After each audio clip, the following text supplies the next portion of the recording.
So it's been brought to my attention how an article has been circulating saying that 47% of America's Got Talent viewers voted for Marcelito Pomoy to win. And I'm here to expose why this is not true. Let's do this. What's up, y'all? It's Joe Master Lee here, back with one more video in our AGT Exposed series. Although this time, I'm not here to talk about what the show producers are doing to manipulate votes and manipulate viewers and manipulate the talent. I'm here to talk about an article that is circulating, making it sound like the viewers have voted and that 47% of all the viewers had picked Marcelito Pomoy to win. It's been brought to my attention from a number of our viewers, and I even seen a couple of YouTubers make videos about this, believing that this was the actual results. So I just want to make sure everyone understands what's really going on here, because as you know me by now, I'm very curious when it comes to getting down to what really happened. No one likes to be misinformed. No one likes to be tricked. What the hell? I think when you're empowered with knowledge, or at least for me, it's a lot of fun. So, all right, well, let's get into this, all right? If you like this video, make sure you leave a like.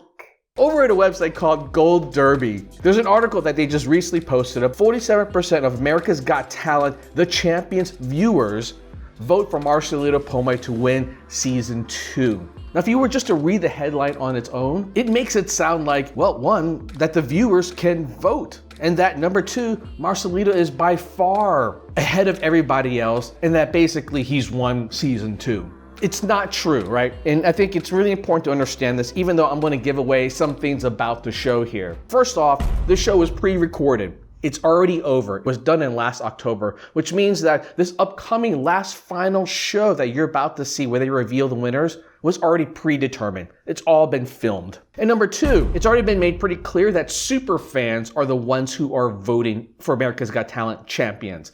We've got our panel of super fans.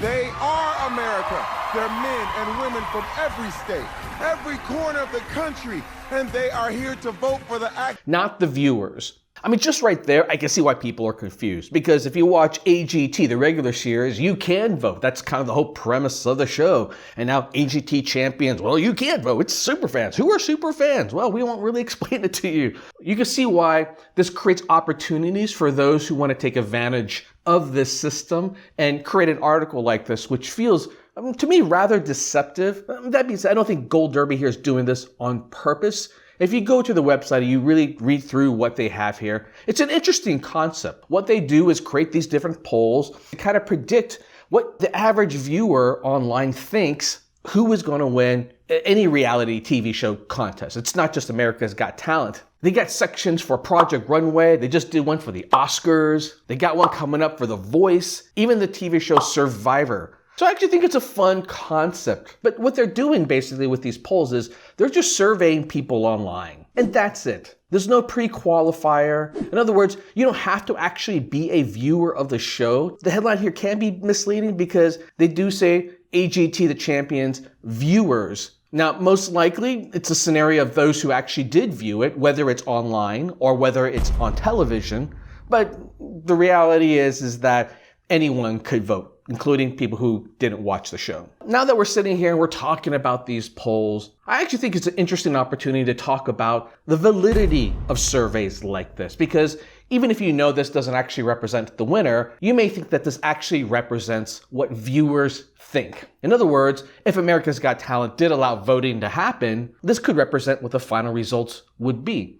And so I'm going to clarify a couple things here because I think would actually make a lot more sense in terms of whether or not you should trust polls like this. Now, the first one is that it's important to understand these polls are open to everyone online. Like I said, you don't even have to have watched the show. But if you know how these competitions work with AGT, even if they did live voting, they always do live voting specifically for the American audience. They screen out international people. And since these polls here on Gold Derby are open to people around the world, you know the results are going to skew towards the fan base of talent coming from these other countries. When in reality for AGT, because it's Americans who are voting, they are much more likely to vote for American acts, right? There's a hometown bias, if you will. So right then and there, you can see some discrepancy and differences between the two results. And the second thing is, I think is a much more important issue, is that these polls tend to skew towards big fan bases that are aware that these polls are going on. And what I mean by that is, let's say a Marcelito fan club that has 1 million fans in it discovers this poll, and they write an article to that fan base that says, hey everyone, go to this poll, vote, vote, vote, right? Well, the thing is that all that does is really skew the poll towards people that are aware of it, right? That's what's become evident. Like, for example, right, The Unbeatable, which is a hugely popular act in India. And in fact, last year, the number of people from India, I would say even rivals what's been happening with Marcelito this year with the Philippines. In fact, I wouldn't even go as far to say it was potentially a bigger audience because, well, just by pure population, India's population is multiple times bigger than that of the Philippines. And yet here we are, The Unbeatable only has 7% of votes in this particular poll. Now, given how we see The Unbeatable's fan base came out to support them last year on AGT, it doesn't jive, right? It's much more likely that the fan base didn't know about this poll this year and didn't vote. And, what about all these other acts that were perhaps absolutely amazing, but had never been discovered before, right? An up-and-coming act. Or, a much more niche act, right? Perhaps the Golden Buzzer winner, The Silhouettes, who does shadow puppets. Well, in this poll, they only have 1% of the votes. It just may mean that their fans didn't come out to vote, didn't realize it, or that fan base didn't exist. And the third thing is, if you really want to know whether or not this represents what the super fans were likely to do, well, it's very hard to do because as of right now, we don't know who the super fans are. All we know is what Terry Crews and all the judges has said over and over again, which is that it's a group of people that represents all 50 states, right? That's all they've said. And that's not entirely true because we know from people who watch the show live, they were actually able to vote. And the show producers have acknowledged that they have included audience votes this year, although they didn't do that last year. So it's very confusing to know what actually happened, one. But second, we don't know the demographic makeup of that particular group. It's very different than just saying, we're going to let everyone in America vote, because you can generally get an idea based off of the data that's released about television shows of what the demographic slice is for people who watch AGT. Thus, that's a data point to help you guess who they're much more likely to vote for. So because we don't know who the super fans are, it's very hard to make any sort of analysis on who they're likely to vote for, which means it's hard to compare the results of this particular poll with that. Now that we got all that cleared up, let me just tell you what I really think here, right? In terms of if I was just a fan and I actually saw this and I read this. What I think is that this poll does show that there is a huge population of people from around the world that love Marcelito. He's definitely become the crowd favorite this year. I think even more so than any of the Golden Buzzer winners. I brought this up before about how the Golden Buzzer winners skip rounds, and I think that's to the detriment of exposure. The fact that Marcelito was able to perform week after week after week gave him more exposure to build a bigger fan base. So I think that's one aspect that I think is in his favor.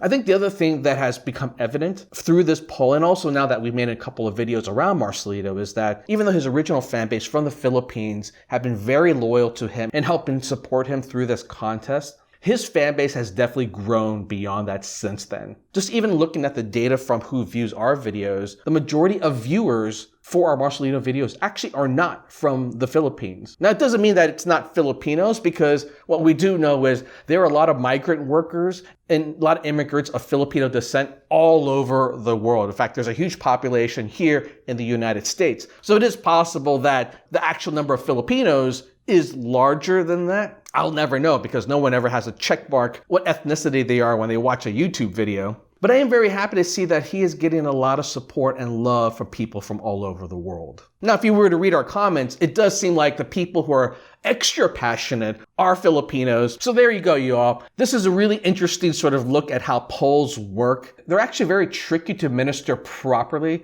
I've worked with a lot of different surveys and market research companies over the years, and they take a lot of pride in trying to control all these different variables to make sure the poll is valid, right? So for instance, even just the simple thing of the order of which the answers come in can dramatically skew the results. Usually skews towards the very first answer that people pick. People are much more naturally inclined to just click downwards than to scroll up and down and pick something. It's much worse when the poll is a lot longer. That's why companies that do surveys for their core business will change the order of the answers per person, because what that does then is try to limit that picking bias, if you will. So there you go, y'all. Fascinating look at how polls work. If you have any questions, of course, leave some comments about it. And, if they're interesting enough, I will make a video about it as well.